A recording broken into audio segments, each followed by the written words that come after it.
Kejagung tetapkan 3 tersangka korupsi kredit Sritex. Jakarta. MT Jack News, Kejaksaan Agung Republik Indonesia menetapkan 3 orang sebagai tersangka dalam kasus dugaan tindak pidana korupsi pemberian kredit oleh PT Bank Pembangunan Daerah Jawa Barat dan Banten serta PT Bank DKI Jakarta kepada PT Sri Rejeki Isman Terbuka, Sritex. Direktur Penyidikan Jampitsus Kejagung, Abdul Qohar, menyampaikan bahwa penetapan tersangka dilakukan setelah penyidik memeriksa puluhan saksi dan memperoleh alat bukti yang cukup.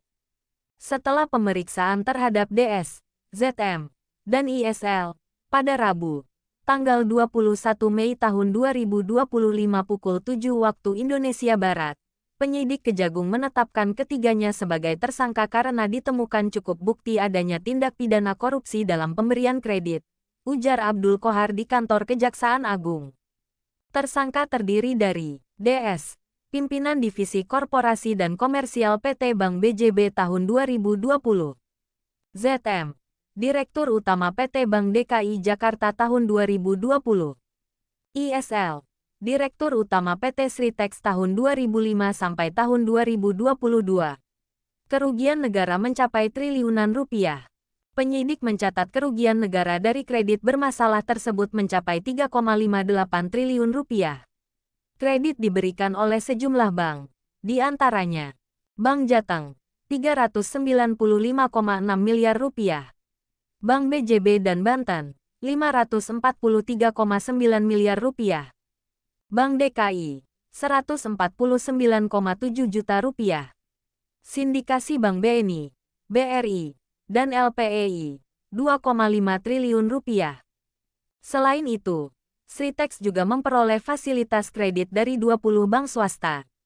Dalam laporan keuangan 2021, Sritex mencatat kerugian sebesar 1,008 miliar dolar Amerika Serikat atau sekitar 15,65 triliun rupiah.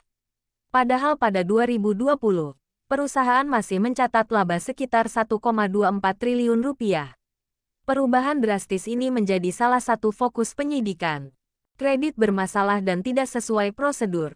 Abdul Qohar menjelaskan bahwa proses pemberian kredit melanggar ketentuan hukum karena tidak melalui analisa kredit yang layak. Pemberian kredit dilakukan tanpa memperhatikan hasil penilaian risiko. Moody's memberikan peringkat BB kepada Sritex, yang menunjukkan risiko gagal bayar tinggi. Namun kredit tetap disalurkan tanpa jaminan memadai, jelasnya. Selain itu, dana kredit juga tidak digunakan untuk modal kerja sebagaimana seharusnya. Penyidik menemukan fakta bahwa dana digunakan untuk membayar utang dan membeli aset non-produktif. Status kredit macet dan aset tidak bisa dieksekusi. Saat ini, kredit yang diberikan oleh PT Bank BJB dan PT Bank DKI kepada Sritex dikategorikan sebagai kredit macet Call 5. Nilai aset perusahaan tidak cukup untuk menutup kerugian negara dan bahkan tidak dijadikan agunan. Pengadilan Niaga Semarang telah menyatakan PT Sritex Pilot melalui putusan No. 2-PDT.Sus homologasi 2024 PN Niaga Semarang. Abdul Qohar menegaskan, akibat kredit bermasalah ini, negara dirugikan sebesar 3,58